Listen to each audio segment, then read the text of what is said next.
This program is sponsored by National Book Trust India.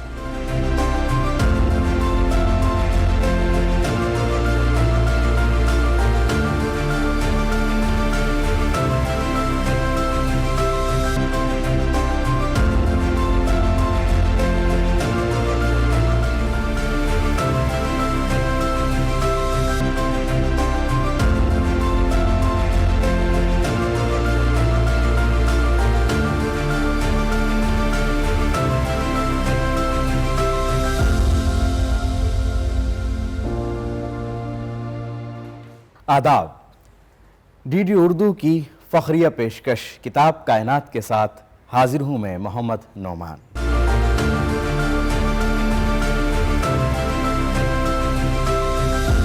DD Urdu आपके ज़ौक़ की तस्कीन के लिए गिरा कदर किताबों पर तबसराती नौइयत का प्रोग्राम हर हफ्ते आपकी खिदमत में पेश करता है, लेकिन हमारा मकसद सिर्फ़ आपकी मालूमात में इजाफ़ा करना ही नहीं है। हमारा मकसद ये भी है कि आप इस मुल्क की तहज़ीब व सक़ाफ़त, इसकी तारीख़ को जान सकें। कैसे अजीम हुक्मरानों ने यहाँ पर हुकूमत की, मजहबी रवादारी कायम की, हिंदू मुस्लिम इत्तिहाद की मिसाल पेश की। मेरी इस तमहीज़ से आपको अंदाज़ा हो गया होगा कि आज के इस सेगमेंट में जिस किताब पर हम गुफ्तगू करेंगे उसका ताल्लुक़ किसी तारीख़ी शख्सियत से है। जी हाँ, आज जिस शख्सियत पर गुफ्तगू होगी उन्हीं के ताल्लुक़ से एक किताब अकबर, जो पब्लिकेशन डिवीज़न ने शाया की है, उस पर हम गुफ्तगू करेंगे। जलालुद्दीन मोहम्मद अकबर की शख्सियत और ख़िदमात पर मबनी इस किताब पर गुफ्तगू करने के लिए हमारे साथ आज मौजूद हैं डॉक्टर अब्दुर्रहमान साहब। आपका बहुत बहुत इस्तक़बाल है आज की इस पेशकश में। और जब हम बात करते हैं आज पब्लिकेशन डिवीज़न की शाया करदा इस किताब पर, तो सबसे पहले आप इस किताब के ताल्लुक़ से क्या कहना चाहेंगे? देखिए, कई लिहाज से ये किताब गैर मामूली है। एक तो ये कि पब्लिकेशन डिवीज़न ने ये जो सिलसिला शुरू किया है तारीख़ के मेमार, ये बहुत मुफीद सिलसिला है। और इसलिए भी बहुत मुफीद है कि जब हम तारीख़ की बात करते हैं तो जहन में दो चीज़ें ज़रूर आती हैं, तारीख़ी नावल और तारीख़ी फ़िल्में। और मैं ये समझता हूँ कि फ़िक्शन और फिल्म इन दोनों ने तारीख़ को जितना नुकसान पहुँचाया है शायद ही किसी चीज़ ने पहुँचाया हो, क्योंकि दोनों जगह यानी नावल्स में, फ़िक्शन में और फिल्मों में भी तारीख़ को थोड़ा सा नहीं बल्कि कई बार तो बहुत ज़्यादा तोड़ मरोड़ कर पेश किया जाता है। अब अकबर की मिसाल लीजिए, 1964 में एक फ़िल्म आई मुग़ल आज़म, जो अकबर, उसकी हुकूमत, उसके बेटे सलीम की मोहब्बत पर मबनी थी। अव्वल तो वो सलीम और अनारकली की जो कहानी है वो कतई फ़र्ज़ी है, लेकिन उस फिल्म के आने का एक बहुत बड़ा नुकसान ये हुआ कि अकबर का जो इमेज जो शबीह आवाम के जहन में बनी वो उससे बिल्कुल मुख्तलिफ थी, गलत थी, झूठ थी, जो असल तारीख़ी शबीह अकबर की है। इस छोटी सी किताब में एक बहुत हैरानकुन बात यह है कि सिर्फ़ 106 सफ़ात की इस किताब में बड़ी उम्दगी से अकबर की ज़िंदगी, उसकी पैदाइश, उसकी तालीम व तरबियत, उसके बादशाह बनने से लेकर उसके नज़्म व नस्ख, उसके एडमिनिस्ट्रेशन, उसकी अस्करी फतूहात, उसकी ज़िंदगी को एक तरह से कूज़े में बंद कर दिया गया है। यानी आप ये मान करके चलते हैं और आप इसको, आपका यकीन इस बात पर कि राय आनंद कृष्ण ने जो ये किताब लिखी है उसमें अकबर की हकीकी शख्सियत पर बाकायदगी से रोशनी डाली गई? जी जी जी, ये कतई तारीख़ी है, यानी तारीख़ी हक़ाइक़ पर एक मुस्तनद किताब है। इसमें कोई ऐसी चीज़ नहीं है, दो चार ऐसी चीज़ों को छोड़कर, लेकिन उनका भी जिक्र किताब में कर दिया गया है कि जो किसी तरह से भी जिन पर इख्तिलाफ़ राय है या जिनकी पूरी तरीके से सनद नहीं मिलती है, उसका जिक्र भी करते हुए बाकी जितने हक़ाइक़ और वाक़यात का जिक्र किताब में है वो तारीख़ी हैं, तारीख़ का हिस्सा हैं। अकबर के ताल्लुक़ से कहा जाता है कि अपनी सल्तनत को वसी उन्होंने किया, मुग़लिया सल्तनत को देखा जाए तो मजबूत उन्होंने ही किया, और मजहबी रवादारी की मिसाल उन्होंने कायम की, उसकी बुनियाद उन्होंने डाली। क्या कितना मुत्तफ़िक़ हैं इस बात से, इस किताब के हवाले से? जी हाँ, मैं पूरी तरह मुत्तफ़िक़ हूँ। और मैं ये समझता हूँ कि अकबर का जो सबसे बड़ा कारनामा है, देखिए एक बड़ी दिलचस्प बात अकबर के सिलसिले में यह है कि उसको रस्मी तालीम नहीं दी गई, या उसको रस्मी तालीम नहीं मिली। कुछ ऐसे वाक़यात थे कि हुमायूं एक तरह से दर बदर की ठोकरें जिस वक्त खा रहे थे, उस वक्त उन्होंने हमीदा बानो से शादी की सिंध के रेगिस्तान में। कहीं उसको देख पाया था, उस पर आशिक हो गए थे। अकबर जामी की जो साहबजादी थी, वो पूरा वाक़या इसमें लिखा हुआ है बहुत कम अल्फाज में, लेकिन पूरी तस्वीर उभर कर सामने आ जाती है कि उन्होंने अकबर जामी, उसका रिश्ता पहले कहीं हो चुका था, उसकी 14 साल की महज उम्र थी हमीदा बानो की। हुमायूं ने इतना ज़ोर डाला अकबर जामी पर कि उन्होंने उसकी शादी कर दी, और ये उस वक्त कर दी जब वो दर बदर भटक रहे थे। शेरशाह सूरी ने उनको पूरा उन्होंने तारीखी वाक़या उसमें जिक्र किया है कि जहाँ शेरशाह ने उनकी पूरी हुकूमत उखाड़ दी और उसके बाद वो दर बदर भटक रहे हैं, वहाँ उस दौरान के हालात उन्होंने हुमायूं के जिक्र किए हैं। हुमायूं के उस दर बदर भटकने के दौरान ही उनकी शादी हुई, और उसी दौरान उमरकोट में पैदाइश हुई अकबर की, उसी दरबदरी के दौर में। तो एक तो ये बड़ी गैर मामूली बात थी, लेकिन आपने दो बहुत दूर दराज सिलसिलों को जोड़ दिया है, अकबर की पैदाइश और फिर दीन इलाही। तो खैर बहरहाल अब दीन इलाही का क्योंकि आपने जिक्र किया ही है, तो वो एक ऐसी गैर मामूली चीज़ है जो किसी भी मुग़ल बादशाह के बारे में नहीं इस तरह का कोई वाक़या पेश आया या नहीं हुआ। क्योंकि अकबर ने जब आना ने हुकूमत संभाली तो उसकी उम्र सिर्फ 13 साल की थी, और क्योंकि कोई रस्मी तालीम नहीं मिली थी अकबर को, मगर जो अतालीक बैराम खान है, जिसको बैरम खां भी लिखा गया है कई जगह, जो अतालीक मुकर्रर उसके लिए किए थे मीर अब्दुल लतीफ़, वो थे तो कुछ मजहबी आदमी, लेकिन बहुत वसीउ ज़हन थे और मज़हब के सिलसिले में कोई तासुबात उनके जहन में नहीं थे। मेरा ख़्याल है, और ज़ाहिर है किताब में भी यही ज़िक्र है, कि शायद उनकी तरबियत का जिस हद तक भी वो तरबियत कर सके, ज़्यादा वक्त तो नहीं मिला उनको, 13 साल की उम्र में ये बादशाही बन गए थे, लेकिन जिस तरीके से मज़हब के मामले में उन्होंने तालीम दी या तरबियत दी अकबर को, तो उसका असर ये पड़ा कि अकबर का जहन मज़हब के मामले में बिल्कुल खुल गया था। और यही वजह है कि जब वो राजस्थान में दाखिल हुए और उन्होंने राजपूतों के रजवाड़े देखे और उनके छोटे छोटे जो स्टेट्स थी जहाँ पर राजपूतों की अलग अलग हुकूमतें थीं, उनको देखा, तो उनको ये एहसास हो गया अकबर को कि ये कई मज़ाहिब इस मुल्क में हैं, और जब तक उन तमाम मज़ाहिब में एक यकजहती पैदा नहीं हो जाती और एक रवादारी एक दूसरे के लिए नहीं हो जाती, उस वक्त तक यहाँ इस पर हुकूमत करना बहुत मुश्किल होगा। यहाँ आखिर में एक बात और हम समझने की कोशिश करेंगे। हमेशा ये देखा जाता है कि जो उसके नेक्स्ट जो बादशाह आएगा उसकी नज़र में क्या, तो यहाँ जहांगीर की नज़र में उसके वालिद जो हैं वो किस तरह से आप इसमें किताब में बताया गया है। मैं मुख्तसरन चाहूँगा आपसे। हाँ, देखिए पहले तो अकबर के हीने हयात जो उनके ताल्लुकात रहे जहांगीर से, जिस तरीके के उनका जिक्र है बहुत बड़ी खूबी से, बहुत मुख्तसर अंदाज में, बहुत अच्छा जिक्र है वो। और उसके फिर अकबर की मौत के बाद जहांगीर ने ख़ास तौर पर तुझे के जहांगीरी में जिस तरीके से जिक्र किया है अपने बाप का, वो वही बेटा कर सकता है जिसको अपने बाप से बेपनाह मोहब्बत रही हो, जिसने अपने बाप से बहुत कुछ सीखा हो। उसने अकबर के इल्म, अकबर की जहानत, अकबर की फरासत का बहुत खुले अल्फाज में, बहुत अच्छे अल्फाज में जिक्र किया है कि वो बहुत अच्छे मुंतज़िम थे, एक दर्दमंद दिल रखते थे, आवाम की शिकायत सुनते थे, फौरी तौर पर फैसला कर लिया करते थे, इंसाफ पसंद थे। उन्होंने हर उस शख्स के साथ इंसाफ किया जो उनके पास किसी भी तरह की फरियाद लेकर पहुंचा। इस तरह की पूरी तारीफ़ तुझे के जहांगीर में, तुझे के जहांगीरी में की है जहांगीर ने अपने बाप के बारे में, और जिससे ये तासुर मिलता है कि ये एक बड़ा फर्माबरदार, बाप से मोहब्बत करने वाला बेटा था। जी, अकबर की जो हुकूमत है इसके अंदर हम देखते हैं कि इसके अंदर मौसीकी वाले भी लोग हैं, तानसेन जैसे लोग हैं, इसके अंदर अदीब हैं, इसके अंदर अब्दुर्रहीम खान खाना जैसे लोग हैं।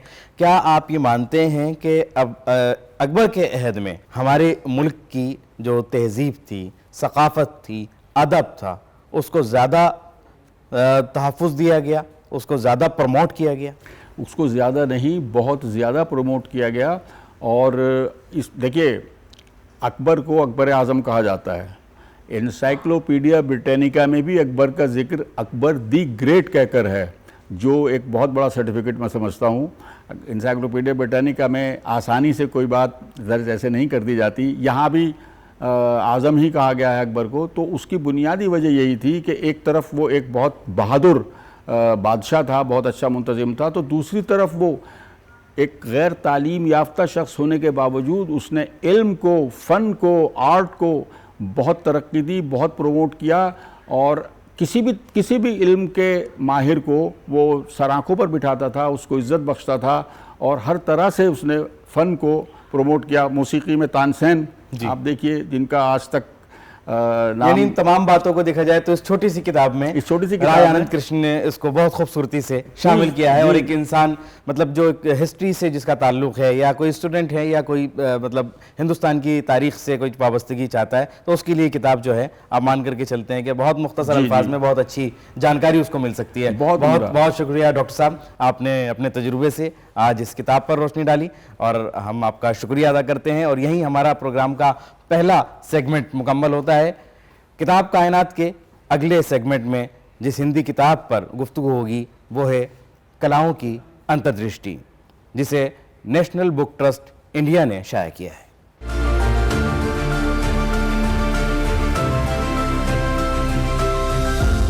भारतीय कलाओं को देखने का नज़रिया क्या हो? क्या यूरोपीय नज़रिए से उनको देखा जाए या फिर एक अपना भी कोई आईना हो, एक अपना भी कोई आला हो जिसके ज़रिए उन कलाओं को देखा जाए? राजेश कुमार व्यास ने जो किताब लिखी है कलाओं की अंतर्दृष्टि, इसके ज़रिए किस तरह से वो भारतीय कलाओं पर रोशनी डालते हैं, उस पर गुफ्तगू करते हैं, इस अहम किताब पर आज तबसरा करने के लिए हमारे साथ मौजूद हैं कुमार अनुपम साहब। आपका बहुत बहुत स्वागत है। राजेश कुमार व्यास जी की लिखी हुई ये किताब, क्या आपका सबसे पहला ओपिनियन क्या होगा इस किताब के ताल्लुक से? किस तरह से उन्होंने भारतीय कलाओं पर रोशनी डालते हुए एक नए नज़रिए की बात की? ये पुस्तक कलाओं की अंतर्दृष्टि राजेश कुमार व्यास जी की पुस्तक है। और राजेश कुमार व्यास जी खुद बहुत अच्छे कवि हैं, कला आलोचक हैं, यात्रा वृत्तांतकार हैं, कई विधाओं के मर्मज्ञ हैं। हमारी कला की परंपरा, अगर मैं सिर्फ 6वीं शताब्दी की बात करूं, गुप्त काल के ठीक थोड़े से बाद का समय, विष्णु धर्मोत्तर पुराण एक महान ग्रंथ लिखा गया। लेखक के नाम पर अभी भी तमाम विद्वानों में सहमति नहीं है कि किसने लिखा है, लेकिन लिखा गया वो 6वीं शताब्दी में लिखा गया। और ये भी कहा गया कि ये बहुत सारे जो हमारे कला स्रोत जहाँ जहाँ पर कला चिंतन हुआ था ग्रंथों में, उनका एक संकलन है। और वो संकलन, उसका सिर्फ मैं 3रा स्कंध जो है और उसका 46वां जो प्रकरण है, अध्याय है, चित्रसूत्रम, जिसमें शिल्प, मूर्तिकला, चित्रकला, नृत्य, संगीत, इन सब की विशद व्याख्या की गई। और ढेर सारे ऐसे ग्रंथ हैं, शुक्र नीतिसार, सम्रांगण सूत्रधार या भरत मुनि का नाट्यशास्त्र, इन सारे ग्रंथों का जब हम पारायण करते हैं तो हम महसूस करते हैं कि हमारी कला चिंतन परंपरा कितनी समृद्ध थी। मैं जिन जिन पुस्तकों का मैंने नाम लिया, उन सभी का संदर्भ इस पुस्तक में लिया गया है।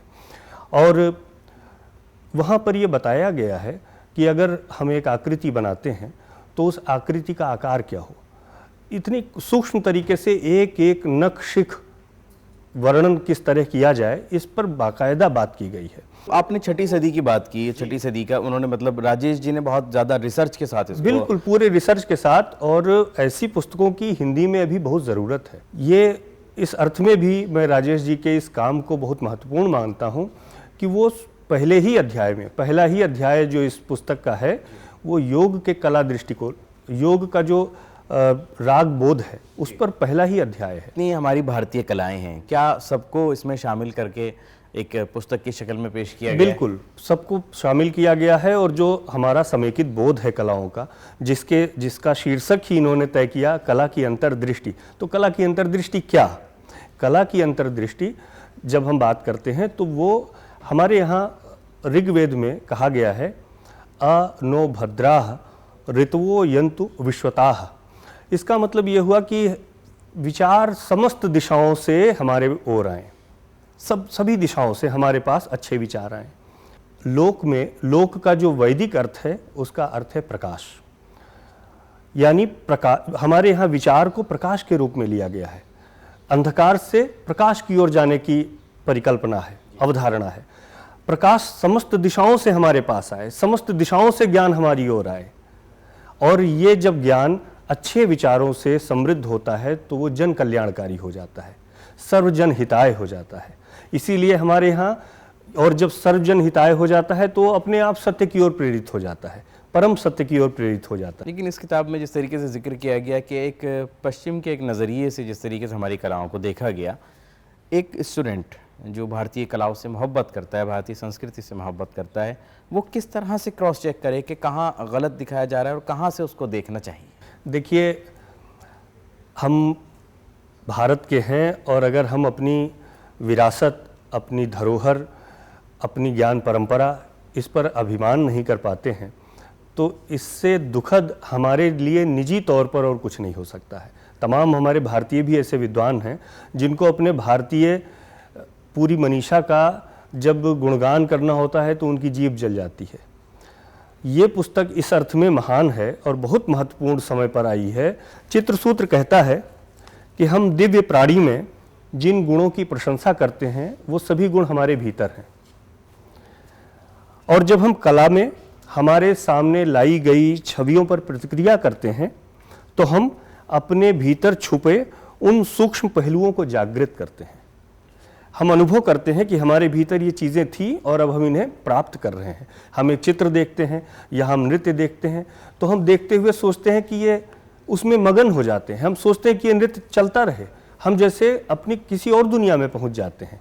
वो कौन सी दुनिया है और वो कौन सा तत्व है जिसकी वजह से हम जुड़ गए हैं। हम चाहते हैं कि ये दृश्य देर तक चलता रहे। ये जागृति है अपने भीतर की। इसी में आगे कहते हैं, जब हम उस कृपा से भर जाते हैं, जिस कृपा का अभी मैंने वर्णन किया, तो तुच्छ इच्छाओं और परेशानियों के लिए कोई जगह नहीं रहती। हम देवता बन जाते हैं। देवता हमारे यहाँ बिंब के रूप में कहा गया है। जो अच्छे गुण के, हमारे जितने भी अच्छे गुण की हम कल्पना कर सकते हैं, उन सबको देवत्व का गुण कहा गया है। हमारे यहाँ देवता बिंब है, प्रतिबिंब है, भगवान नहीं है, वो भगवान का बिंब है। तो हम इन समस्त कलाकारों के भीतर उस कला के चरम क्षण को जब अनुभव करते हैं तो हम उसमें एक देवत्व महसूस करने लगते हैं, और वो देवत्व सीधे हमारे भीतर तक आ। यानी हर कला के साथ उन्होंने अध्यात्म को भी जोड़ा है और भारतीय परंपराओं को भी उन्होंने शामिल किया है उसके हमारे यहाँ जो कल्पना है कला की, वो कल्याणकारी है, विश्व कल्याणकारी है। हमारे यहाँ दो तरह की कलाओं की चर्चा की गई है और इसमें उन्होंने इसका जिक्र भी किया है। कौन सी दो कलाएं हैं जिसका उन्होंने? एक है चारु और दूसरा है कारु। चारु, ये बहुत बड़ी बहस भी यूरोप में चली थी कि कला के लिए और कला उपयोग के लिए। इस पर तो हमारे यहाँ इस पर तो बहुत पहले हमारे पुराण लिख गए हैं। ये तो हमारे यहाँ बहुत पहले बहस हो चुकी है, जिसे वो बाद में कर रहे हैं। चारु मतलब सुंदर, सौंदर्य, सुंदर हो जो कला, जो हमारे भीतर ऐसे तत्वों को जागृत करे कि हम समस्त प्रकृति को अपने भीतर महसूस कर सकें, उससे अपने संचार को एक दूसरे में आत्मसात कर सकें, महसूस कर सकें कि हम प्रकृति का ही एक हिस्सा है। ये चारु हो गई, ये सौंदर्य है, चारुता। और दूसरा है कारु, जो हमारे लिए उपयोगी हो। इसमें महात्मा गांधी के भी चिंतन का एक अध्याय है। महात्मा गांधी के कला दृष्टि पर एक अध्याय है। जब महात्मा गांधी से पूछा गया कि आपको किस तरह की कला पसंद है, तो उन्होंने कहा कि मुझे वो कला पसंद है जो लोगों के लिए कल्याण का माध्यम बने। यहाँ तक कि उन्होंने के वेंकटप्पा, जो शिव शांति निकेतन से निकले हुए चित्रकार थे, मूर्तिकार भी थे, इसका भी जिक्र उन्होंने जिक्र किया है। जी हाँ, राजेश जी ने कि उन्होंने उनसे कहा कि आप चरखे के बीच कुछ चित्र बनाइए, जिससे कि हमारी जो जनता है, हमारे देश की जनता है, वो चरखे के बल और इसके सौंदर्य को समझ सके। खाली चरखे से सूत काटना ही उसका बल नहीं था, उसका बल उस स्वत्व का जो बोध था, अपने भीतर का स्वावलंबन, अपने स्वदेशी वस्तुओं के साथ जुड़ने का भाव, इन सबके साथ जुड़ करके और किसी के लिए वस्त्र का बुन देना, ये कितना कल्याणकारी है, आप महसूस कर सकते हैं। यानी भारत के जो अजीम हमारी कला है, संस्कृति है, और उसको एक सही नज़रिए के साथ, एक भारतीय नज़रिए के साथ पेश किया गया है इस किताब में। किस विषय की तैयारी करने वाले, किस विषय को पढ़ने वाले, उसकी स्टडी करने वाले स्टूडेंट्स के लिए आप रिकमेंड करेंगे ये किताब? मैं सबसे पहले तो चकित हूँ राजेश जी की दृष्टि के प्रति कि राजेश जी, मैंने तमाम कला आलोचकों को देखा है, कोई चित्रकला का विशेषज्ञ है, कोई संगीत का विशेषज्ञ है, कोई अन्य दूसरी विधाओं का विशेषज्ञ है, लेकिन इनके पास समस्त कलाओं की जितनी अच्छी जानकारी है, सूक्ष्मतम जानकारी, उन सब की विशेषज्ञता लेकर के जब ये पुस्तक लिखी गई है तो एक ही 164 पृष्ठों की मात्र ये पुस्तक है, लेकिन जब आप पढ़ते हैं इसकी भाषा इतनी अच्छी, इसकी शैली इतनी अच्छी, स्वयं कवि है तो कई जगहों पर ऐसे भी वाक्य मिलेंगे आपको कि आप चकित हो जाते हैं और लगता है कि आप कविता पढ़ रहे हैं। कविता पढ़ मतलब कि जो हमारे यहाँ चिंतन की एक रैखिक प्रक्रिया है, एक रैखिक प्रक्रिया जब मैं कह रहा हूँ तो ये कहना चाह रहा हूँ कि जो हमारी अवधारणा है, अवधारणा बनते ही नियम बन जाता है, नियम एक ठोस आकार हो जाता है, लेकिन जब उसी को एक कवि बरतता है तो भाव प्रवणता उसमें ले आता है और उसका एक अपना अलग अंदाज उसका एक अलग अंदाज आ और जाता है जिससे और लोग उससे हम जुड़ जाते हैं, उससे हम जुड़ जाते हैं और उसमें गहराई तक चले जाते हैं। यही खूबी होती है, इसी वजह से ये सभी के लिए उपयोगी है। तो आपका बहुत बहुत शुक्रिया कुमार अनुपम जी कि आपने इस किताब पर प्रकाश डाला। प्रोग्राम के तीसरे सेगमेंट में आइए नज़र डालते हैं सिद्दीक मुजीबी की शख्सियत और फ़न पर।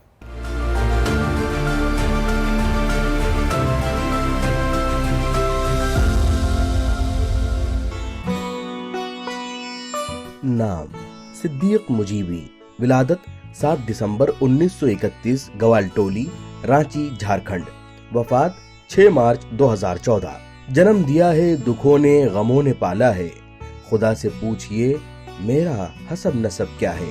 सिद्दीक मुजीबी दरअसल मुश्तरका बोर के शहर रांची के करीब वाक़े दरंडा के ग्वालटोली के बाशिंदे थे। सिद्दीक मुजीबी का ताल्लुक गद्दी बिरादरी से है, लेकिन उनके वालिद मुजीब गद्दी अंग्रेजों के जमाने के इंटरपास थे और आज भी उनके खानदान में तालीम का रिवाज आम है। सिद्दीक मुजीबी की शायरी 60-65 बरस के तवील अरसे पर मुहित है। उन्होंने गजलें भी कहीं और नज़्में भी, साथ ही मुतअद्दिद कसीदे भी यादगार छोड़े, लेकिन उनकी अदबी हैसियत की शिनाख्त एक मुमताज और मुनफरिद जदीद गजलगो शायर के तौर पर कायम हुई। कुमार पाशी से शमसुर रहमान फारूकी तक जितने भी अहम नक्काद हैं, उनके मज़ामीन में सिद्दीक मुजीबी की फन्नी खूबियों का जिक्र मिलता है। सिद्दीक मुजीबी की गजलों की इनफरादियत उनके खड़े लहजे से मुश्किल होती है, जिसमें हद दर्जे लफ्जों का एहतराम पाया जाता है। लफ्जी रियायत, लफ्जी मुनासबत और मुहर्रकात की फिजा ऐसे शेरी अज्जा हैं जिनसे सिद्दीक मुजीबी की शेरी कायनात अपने इम्तियाजात कायम करती है। उन्होंने तरक्की पसंदी, जदीदियत और माबाद जदीदियत तीनों अदवार का मुशाहिदा किया और मज़कूरा तीनों शेरी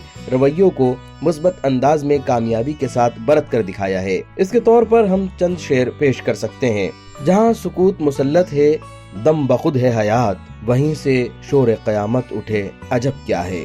डरता हूँ कि ये दिन का लुढ़कता हुआ पत्थर इज़गार का मुँह न कर दे, मैं जहाँ हूँ।